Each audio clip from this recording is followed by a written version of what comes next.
জাতীয় নিরাপত্তা উপদেষ্টা ডক্টর খলিলুর রহমান ও দুই উপদেষ্টার পদত্যাগ দাবি করে দ্রুত নির্বাচনী রোডম্যাপ দেওয়ার দাবি জানিয়েছেন বিএনপির ভাইস চেয়ারম্যান বরকতুল্লাহ বুলু।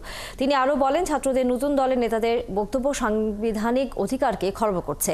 রোববার ঢাকা রিপোর্টার্স ইউনিটিতে বাম ঐক্য জোটের এক আলোচনা সভায় তিনি এসব কথা বলেন। বরকতুল্লাহ বুলু বলেন, দুই ছাত্র উপদেষ্টার পিএসের দুর্নীতিতে বোঝা যায় তারা কতটা দুর্নীতিপরায়ণ। আলোচনা সভায় বিএনপির স্থায়ী কমিটির সদস্য এজেড-এম জাহিদ হোসেন বলেন, বাংলাদেশের রাজনীতিতে দুর্যোগ তৈরির পায়তারা চলছে। প্রধান উপদেষ্টা ডক্টর মোহাম্মদ ইউনূসকে রাজনীতিবিদদের থেকে দূরে সরাতে একটি দল কাজ করছে বলে মন্তব্য করেন বিএনপির এই নেতা।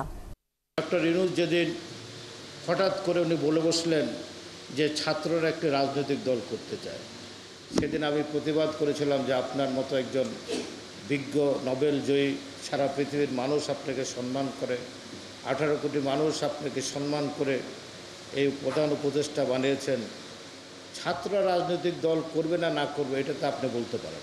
আগে শেখ হাসিনা ভারতীয় সম্প্রসারবাদীদের কাছে দেশ বিক্রি করলেন, আর আজকে ইউনূস সাহেব, আপনার এই খলিলুর রহমান, শফিকুল আলমরা আপনার প্রধান প্রেস উপদেষ্টা, তারা বাংলাদেশকে সাম্রাজ্যবাদীদের চারণভূমিতে পরিণত করার একটি অপচেষ্টায় লিপ্ত আছেন। বাংলাদেশের রাজনীতির আকাশেও এক ধরনের দুর্যোগ সৃষ্টি করার চেষ্টা করা হচ্ছে।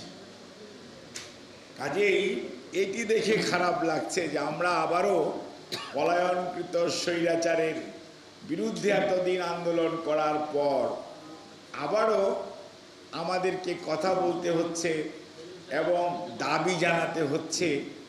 এটি খুবই একটি আশ্চর্যের বিষয়। তাও আবার কি অধিকার আদায়ের জন্য